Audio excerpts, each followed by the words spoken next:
And we've picked this up again, and I want you to know, and it's gone very quiet all of a sudden, but I want you to know that I love Elim. I love the movement we're in. I was saved into an Elim church. We are still an Elim church, and we will always be an Elim church. And the name Elim has, in this place, a great reputation in the town amongst other Christians. But when you talk to those who have never met Jesus, they don't even know how to say Elim, because it's a Hebrew word drawn from Exodus 15. It's an oasis, isn't it? Then I'd say, I've lost count of how many times that those working in the office are spelling Elim to people. And you say, well, what's wrong with that? It's becomes something that actually people think we're weird. Well, that's okay, but weird in the wrong sense. It's become something that's a stumbling block. Our message is being lost. We all know what it means, but those outside the church don't know what it means. And if we're here for those who have yet to meet Jesus, then we are doing ourselves a slight disservice here. And so, and as I've looked at what we call ourselves, I think, well, we're called the Christian Centre. I'm pretty sure we've not always been called the Christian Centre. Possibly since we've been in this building, I don't know. I don't know the whole history. But it sounds like we're the only ones who are Christian. Because this is the Christian Centre. Any other church, therefore, that is not here, surely cannot be Christian, for we are the Christian Centre. You say, oh, you're being pedantic, Keith. I know. But we could understand how this kind of thing happens and occurs. So at our annual Thanksgiving meeting, we're going to ask you for a ballot. We're not going to ask you for a vote, because strictly speaking, we're not a democracy and we don't have to vote on these things. But we're going to tell you today what we think we should be calling ourselves as a church.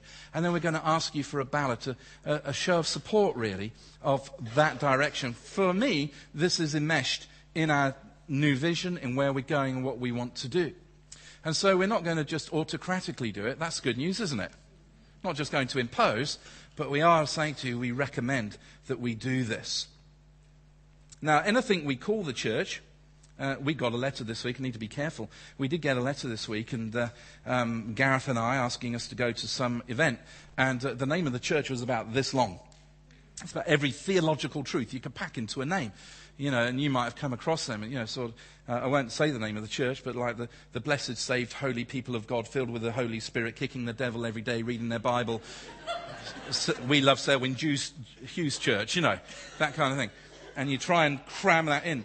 And that's always a difficulty. But anything we call our church, we always have to have, and I've checked this out, we always have to have underneath it on our signage an Elim Pentecostal church. So the name Elim does not disappear.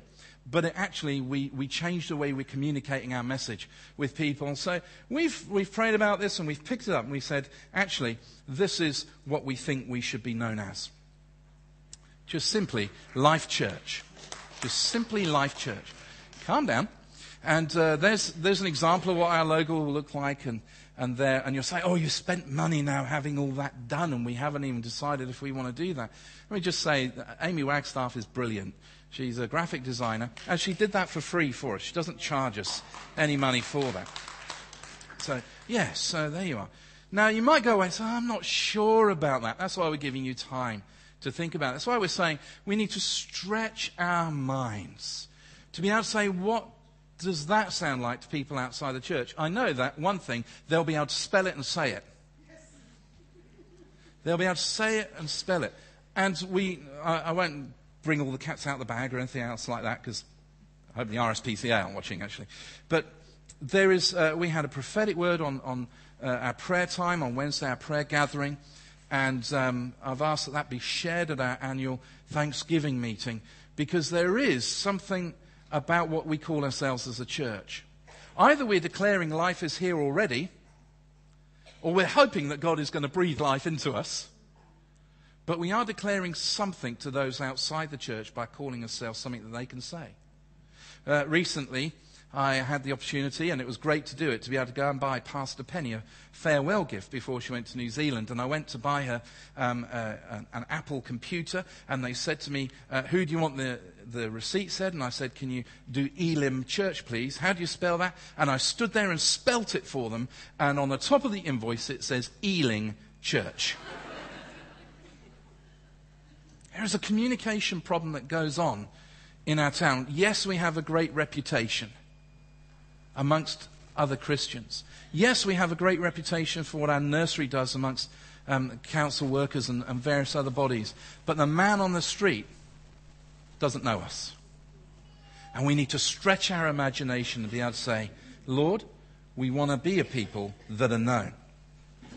So we need to stretch our minds to get around this one. But I'll carry on with the message. And for some of you, you're just going to remember that. But that's okay. But that will be in your AGM and agenda for next week. We need to extend our hands. We need to enlarge our hearts. We need to stretch our minds. We need to extend our hands. See, once our hearts are enlarged and our heads are stretched, minds are stretched, we need to extend our arms. Extending our arms speaks about that which we can touch locally, speaks about that which we can appropriately get to without too much effort. It's that which is in arm's reach. There's no point in saying that we're going to have compassion on those who need it, yet we won't even stretch out our arms where we are. We have to do that which he's called us to do. Now, Mark chapter 1, verse 40 to 41, we read this. A man with leprosy came to him, that's Jesus, and begged him on his knees, if you're willing, you can make me clean. Filled with compassion, Jesus reached out his hand and touched the man. I am willing, he said, be cleaned. Immediately the leprosy left him and he was cured. Now note the order that happens in these verses. The need of the man is presented. He comes and he says, this is my need. Jesus' heart was filled with that word again, compassion. He then stretches out his arms. He touches the man and change occurs. You see, it's wonderful to be able to take offerings and send money, and we will do that, but it's not enough for us to do locally. We need to be able to stretch out the hands of this church. Each of us can do something. Each of us can discover what God's plan for us is in this church. That's why in a month or so's time, and we'll be announcing dates soon, just polishing up the last bits of the material, but why we're going to introduce some tracks for us. We're going to talk about track 1, being discovering our membership. Why should we belong to a local church? We then move into track 2, discovering discipleship. What does it mean to be a disciple of Jesus Christ? And if you're a member of the church, we would, politely ask and request that everyone, if it is possible for you to do track 2. For some of you, you'll say, oh, it's back to basics. It's just the things that I've done for years. Well, that's wonderful. For some of you, it'll be, well, I do 3 of 5 habits of a Christian lifestyle, but 2 of them I've always struggled with. It's been really interesting to hear how many folks have responded to the message at the beginning of the year on tithes and offerings and stewardship, and how many mature Christians, I say mature, meaning that been in the faith a long time, have come along and said, well, that's clarified a question for me that I had for decades and nobody's really ever talked about it. And so we'll find on track 2 lots of those kind of things. Think that just presses that button. And then track 3 is discovering our ministry. What is the gifts that God has given us? And if we say, well, God has given me nothing, then actually we're denying God's grace in our life, because he's given everybody something. Everyone has something. And I'm convinced that we need to discover what our ministry is inside the church, but also what our mission is outside the church. And some of us will have gifts here that are missional gifts, that are not just ministry gifts. They're not gifts just given for the church, but they're missional in the sense that we get frustrated because we're saying, well, actually, I really want to go out and do this, and my ministry, my calling doesn't seem to be in the church. And that's okay, because we want to help you discover what it is, and then we'll have that wonderful journey and excitement together of being able to commission new missions and new ministries within the life of this church. I'm excited by that. I think it's great. Because God has not created an audience, he's created an army. God's got an army. Oh, does he? Yeah. You're all thinking, well, I need to polish my shoes before I come out and all that sort of thing. We are part of an army. Isn't it wonderful to be part of an army? Isn't it wonderful to know that no one gets left behind? Isn't it wonderful to hear? I was sitting at a meal the other night of pastors, and I was sitting with an ex-Marine. And he was telling us about the conflicts in the Falklands War. And he's a pastor now. But how he and 4 other men charged a hill with 1,000 Argentinian soldiers on it. Isn't it great to be in an army for God?